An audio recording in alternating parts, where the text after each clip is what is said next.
Gloire à Jésus. Ne pas lâcher prise, c'est le thème. Ne pas lâcher prise, c'est tout simplement persévérer. J'insiste dessus. Persévérer.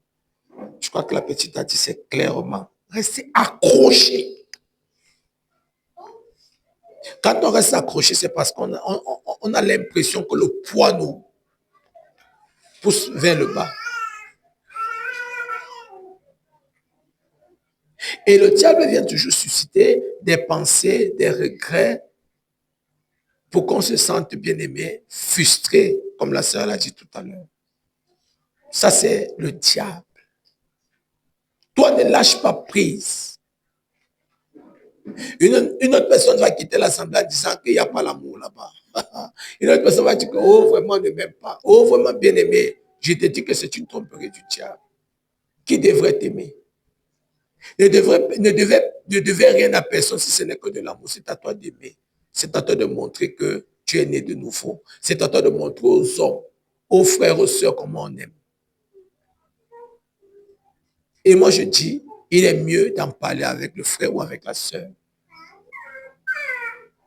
Quand tu pleures, ça change quoi? Ça libère quoi? C'est mieux d'en parler. C'est mieux de poser la question, qu'est-ce que je t'ai fait? Pourquoi tu me traites comme ça? C'est mieux. Si c'est un aîné, va pleurer. Je suis d'accord. Mais si c'est quelqu'un de ta tranche d'âge, en parler, discuter. Discuter. Si c'est un aîné, je te dis, va pleurer parce que qu'est-ce que tu peux faire? Ça sera du mépris. Je le dis clairement. Va pleurer, va prier le Seigneur et que le Seigneur vraiment pense tes blessures. Mais surtout, ne te sens pas frustré. Ne lâche pas prise parce que tu es là pour le salut, pour ton salut. Pour ton salut. C'est très important. De la même façon que tu traites ton papa, c'est comme ça que tu devrais traiter tes aînés. Donc, si tu as la possibilité, la capacité de mépriser ton papa géniteur, méprise aussi les autres aînés dans la foi, ou les aînés bien-aimés, même dans le lieu de service. Et moi, je dis toujours, regardez comment un enfant peut parler à un aîné, mais est-ce qu'il peut se comporter comme ça face à son employeur? Il sera licencié. Il a peur de quoi d'être licencié? C'est pourquoi tu observes des limites.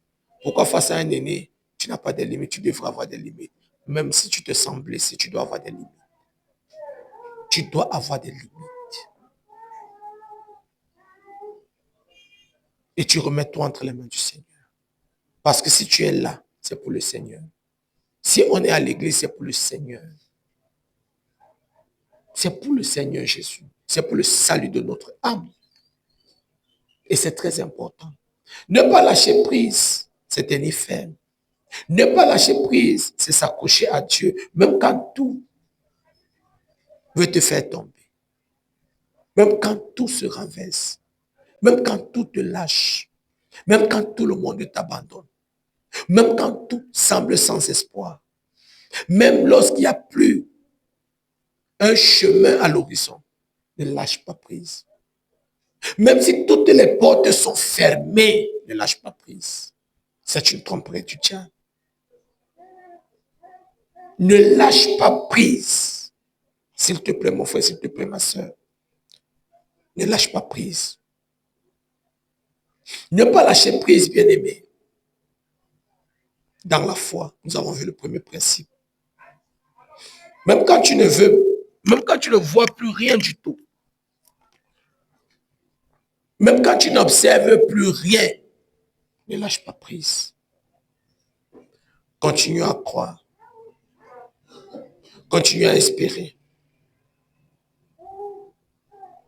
Et nous avons dit, bien aimé, c'est ce point-là que je voulais qu'un frère ou une soeur souligne. Quelque chose de très important. Et nous avons encore insisté dessus. Et c'est très important. C'est la confiance qui résiste au temps et aux tempêtes. Alléluia. On a parlé de ça, n'est-ce pas? On a insisté dessus. C'est le point que je voudrais qu'on relève. Et c'est pourquoi je dis, c'est important, bien aimé, de relire et de chercher à mémoriser ce qui a été dit. C'est la confiance qui résiste au temps et aux tempêtes.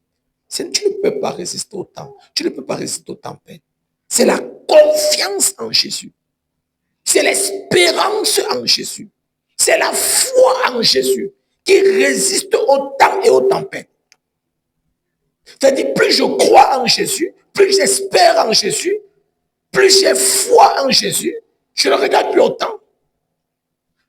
Je ne tiens plus compte du temps. Je ne tiens plus compte de mon âge. Je ne tiens plus compte du temps qui passe. Parce que le temps lui appartient.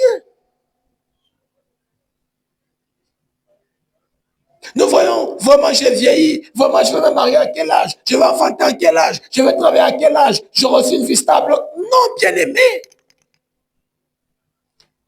La confiance, bien-aimé, en Jésus, qui résiste au temps et aux tempêtes. C'est ça la révélation. Le temps viendra, ça ne va pas me parler. La tempête viendra, ça ne va pas me parler. C'est pourquoi nous avons dit, bien-aimé, il faut bâtir sa demeure sur du roc qui est Jésus. Sur du rocher qui est Jésus. Lorsque les tempêtes se lèveront, bien-aimé, tu ne seras pas ébranlé, tu ne seras pas renversé. Pourquoi? Parce que tu as placé ta confiance en Jésus. Ta maison est bâtie sur du roc qui est Jésus. Tu espères en Jésus. Parce que 1000 ans pour les hommes est comme un seul jour pour le Seigneur. Ce que tu vas passer 1000 ans à produire, à travailler, des efforts fournis, en Jésus, il suffit d'un seul jour pour obtenir tout ce que quelqu'un a pu travailler pendant 1000 ans. C'est ce que ça signifie. La foi donne la victoire au temps et aux tempêtes. L'espérance en Jésus nous donne la victoire